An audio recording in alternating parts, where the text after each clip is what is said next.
নিম্নমানের কাজ এবং কাজী দুর্নীতির অভিযোগ তুলে রাস্তা নির্মাণের কাজ বন্ধ করে দিল এলাকার জনগণ। ঘটনা সোনামুড়া থানাধীন কালাপানিয়া এলাকায়। উল্লেখ্য, গত কিছুদিন পূর্বেই এই কাজের দুর্নীতির খবর প্রকাশ হয়েছিল। তারপরেই প্রতিবাদী হয়ে ওঠে ওই এলাকার মানুষ। খবর প্রকাশের পর কিছুদিন বন্ধ ছিল কাজ। মঙ্গলবার আবার কালাপানিয়া এলাকায় কাজ শুরু করে ঠিকাদার বলরাম দাস। 4,17,17,291 টাকা বরাদ্দ করা হয় এই রাস্তার জন্য। এই কাজের বরাদ্দ পায় বলরাম দাস। চিত্তরঞ্জন সাহা অ্যান্ড ব্রাদার্স কোম্পানিকে এই কাজটি দেওয়া হয়। কাজ শুরুর পর থেকেই নির্মাণের কাজ করে আছে এই ঠিকাদার, এবং কোম্পানি কাজ না করেই পুরো টাকা হাফিস করে দেওয়ার পরিকল্পনা কোম্পানির। যেখানে রাজ্য সরকার এতগুলো টাকা দিয়েছে রাস্তার কাজ সঠিক করার জন্য, কিন্তু এই সমস্ত দুর্নীতিবাজদের জন্য সরকারের উন্নয়নের স্বপ্ন যে আর বাস্তবে রূপ নিতে পারছে না, তাই বাস্তব।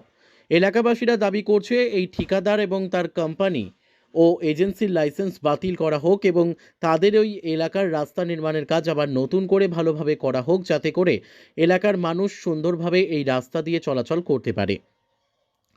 উল্লেখ করার বিষয় হলো যে এতগুলো অভিযোগের পরেও এই রাস্তাটি যে পিডব্লিউডির ইঞ্জিনিয়ারের দায়িত্বে রয়েছে বা কাঠালিয়া ডিভিশনের যিনি এসডিও ঝুলন মল্ল রয়েছেন, তিনি কিন্তু একবারের জন্য কর্ণপাত করেনি। মানুষের অভিযোগকে সংবাদ মাধ্যমরা বিভিন্নবার ওনার যোগাযোগ করতে চাইলেও উনি বিভিন্ন টালবাহানা করে সংবাদ মাধ্যমকে এড়িয়ে গেলেন।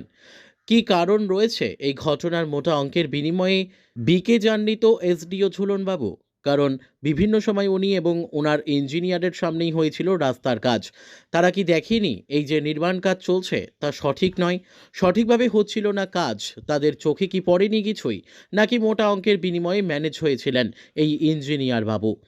তবে যাই হোক, রাজ্য সরকারের উন্নয়নে যে বাধা সৃষ্টি করছেন এই ধরনের কিছু রাস্তার নির্মাণকারী সংস্থা এবং সরকার কিছু আমল, তা স্পষ্ট প্রমাণ মিলল সোনামুড়ার কালাপানিয়া থেকে কীর্তনিয়া চমনি পর্যন্ত এই 4,09,17,291 টাকার এই রাস্তা নির্মাণের কাজে।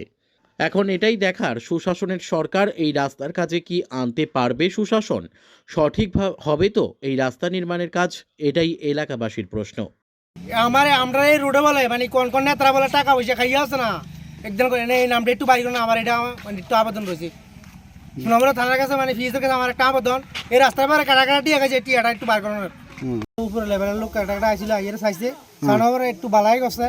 এখন আবার যে আগের মতো যে মানে হাতে খাম চাইলে রাস্তা উঠতে যা, এটাই এখন বর্তমানে আবার এটাই চলতে আছে, বুঝলি? মানে তেলের কোনো সিস্টেম নাই, শুধু পানি ঢালে, তেলের ডামের ভিতরে পানি ঢালি দেয় আমার চোখের সামনে। যে জায়গাটা বাধা পড়ছে ওই জায়গাটা কাজ করে নাই, এখন পুনরায় আরো অনেকটা এই দিকে ধরছে যেন এই দিকটা করতে পারে। তারা তাদের কৌশল অবলম্বন করতে আছে। আসলে রাস্তার মান উন্নয়ন কোনো কিছুই নাই, নিম্নমানের কাজ করে তারা তাদের পয়সা গণার জন্য চিন্তাধারা করতে আছে।